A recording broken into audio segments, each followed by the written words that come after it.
Por que o sistema não seria feito para a gente ter sucesso? Vamos definir sucesso. Estamos falando de... Ser saudável, não o mais lucrativo. Porque ele é feito para que a maioria tenha sucesso financeiro. Mas se estivermos falando da nossa saúde, ele certamente está montado para a maioria fracassar.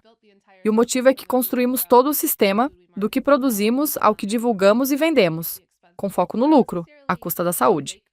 Não é necessariamente para deixar as pessoas doentes. Esse não é bem o objetivo. A lógica é mais assim. Pode até te fazer mal, pode não fazer. Nosso objetivo principal é o lucro. Pelo que você pesquisou nos últimos anos, quais foram alguns dados que mais te chocaram sobre o nosso sistema de saúde ou sobre doenças crônicas e o sistema de saúde? O que me levou para essa área foram as doenças crônicas. Meu avô era muito próximo de mim. Morava a cerca de 1 quilômetro da nossa casa. No começo dos 60 dele, foi diagnosticado com diabetes tipo 2. E em meados dos 60, morávamos em Michigan. Ele estava limpando a neve, teve um infarto e acabou falecendo. E olha, isso é bem jovem. Sim. Para morrer de um ataque cardíaco, isso realmente me marcou. Ele pesava mais de 180 quilos. Quando ele foi diagnosticado com diabetes tipo 2, basicamente nos disseram... Eu era criança, então não sei exatamente o que foi dito, mas o recado que chegou para mim foi que ele só precisava reduzir o consumo de açúcar. Então a gente meio que começou a comprar tudo que encontrava sem açúcar. Sabe, tinha bala sem açúcar, rosquinha sem açúcar e essas coisas. E a gente sempre achava o máximo, ficava empolgado quando via isso no mercado. Tipo, isso é saudável. Sim, era como se tivessem sido feitos para ele. Então ia deixá-lo mais saudável.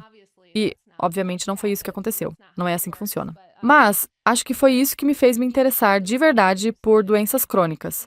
E quando você olha as estatísticas, mais da metade dos adultos americanos hoje vive com algum tipo de condição crônica. Muitos vivem com 3 ou mais condições crônicas, como no caso do meu avô, que teve várias ao mesmo tempo.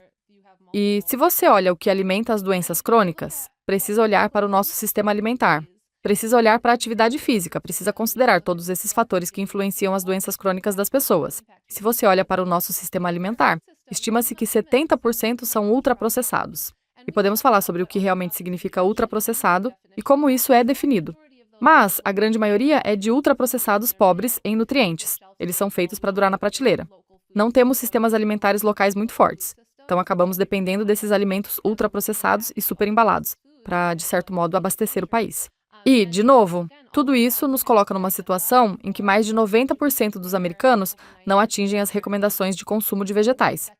Mais de 90% não atingem as recomendações de consumo de fibra.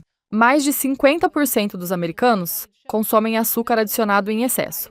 Então, olhando para os padrões alimentares, não estamos seguindo o que as evidências recomendam para reduzir o risco de doenças crônicas. E com a atividade física é a mesma coisa.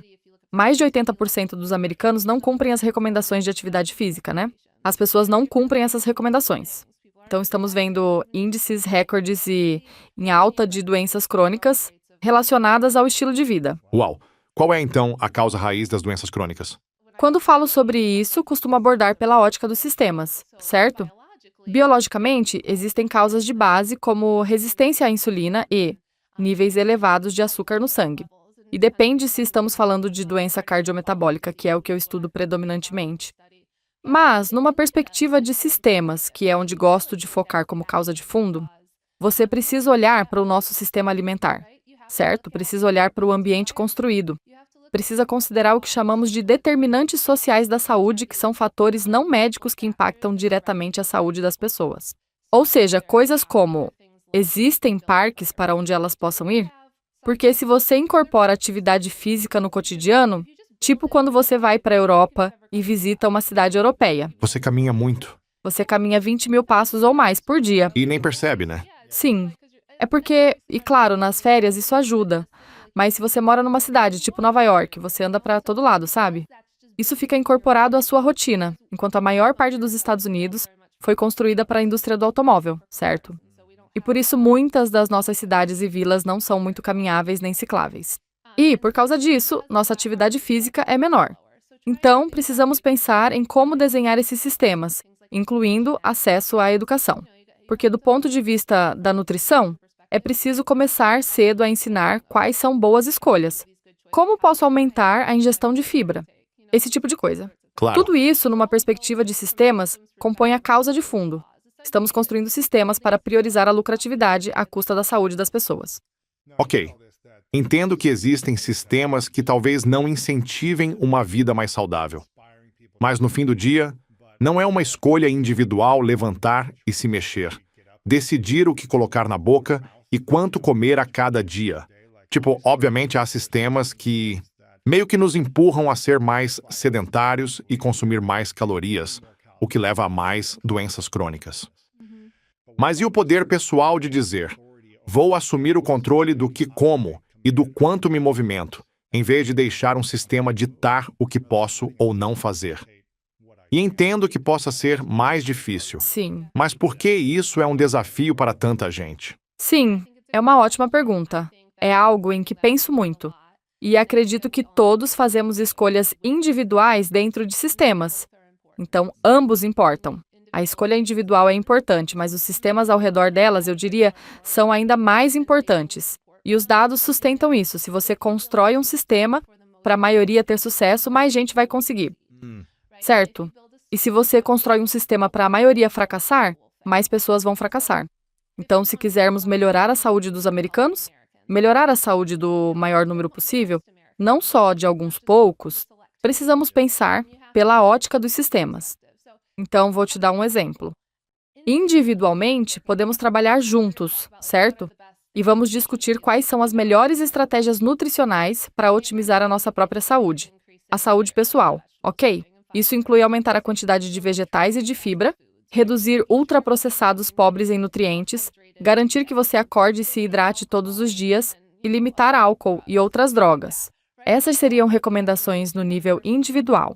Garantir que você esteja cobrindo suas necessidades de nutrientes, certificar-se de mover o corpo todos os dias, levantar pesos algumas vezes na semana, fazer cardio para desafiar um pouco o coração. E todas essas coisas, no nível pessoal, são muito importantes. Você precisa motivar alguém para conseguir fazer isso. Só que também dá para desenhar sistemas que ajudem as pessoas a fazer isso. Claro. Se eu construo um ambiente alimentar em que 70% é ultraprocessado, em sua maioria pobre em nutrientes, e ao mesmo tempo digo para você preencher metade do prato com frutas e vegetais, É difícil. e cumprir as diretrizes de consumo de fibra, não é que você não consiga, mas fica muito mais difícil. Sim. Então, se você consegue construir um sistema que torne isso menos difícil, mais gente vai ter sucesso. Com certeza. Sou fã disso. Hoje, dá para pedir qualquer comida com um toque e receber em casa. E isso complica, porque o sistema deixa tudo muito conveniente e fácil. Uma coisa que tento fazer em casa com a minha esposa é: a gente simplesmente não mantém coisas açucaradas por perto, porque sei que esse é meu ponto fraco. Sim. Sei que se eu vejo, fica mais difícil dizer não. Então eu nem compro. Eu não deixo isso na geladeira nem em casa, para organizar meu ambiente com mais limites. Porque do contrário, eu fraquejo e fico tipo, vou lá pegar mais um pouco disso. E aí acabo comendo coisas açucaradas. É difícil, sem dúvida. Mas no fim do dia, também é minha escolha e decisão. Então eu tento montar sistemas pessoais e garantir que não vou apertar um botão no celular para conseguir calorias rápidas. Sim. Mas é muito conveniente. Como é que a gente supera a conveniência e esse tipo de hábitos que fomos construindo ao longo dos anos, já que o sistema facilitou demais o acesso a ultraprocessados? Como é que a gente supera isso? Sim. Acho que primeiro precisamos entender por que o sistema foi construído para conveniência. Eu sempre tento olhar para as causas de fundo, certo? Nosso sistema dá para voltar lá para a Segunda Guerra Mundial. Depois da Segunda Guerra, foi quando a ideia de conveniência realmente cresceu e começamos a criar as chamadas comidas práticas. E as pessoas, passaram a ter 2 adultos trabalhando na casa, então o tempo ficou curto, você precisava de coisas mais rápidas, não dava para ter todo aquele tempo para cozinhar do zero. E isso só piorou na nossa sociedade, no sentido de que muita gente trabalha em mais de um emprego e não tem, tempo e recursos para preparar comida, mesmo que possam comprar.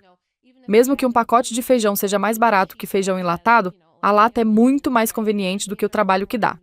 Nem sei quanto tempo leva para cozinhar feijão. Acho que bastante tempo. Uns 30 a 60 minutos por aí. Demora. Então não dá para culpar as pessoas. Não que o feijão enlatado seja uma má escolha. Na verdade, é uma ótima opção. Meu exemplo aqui não foi dos melhores.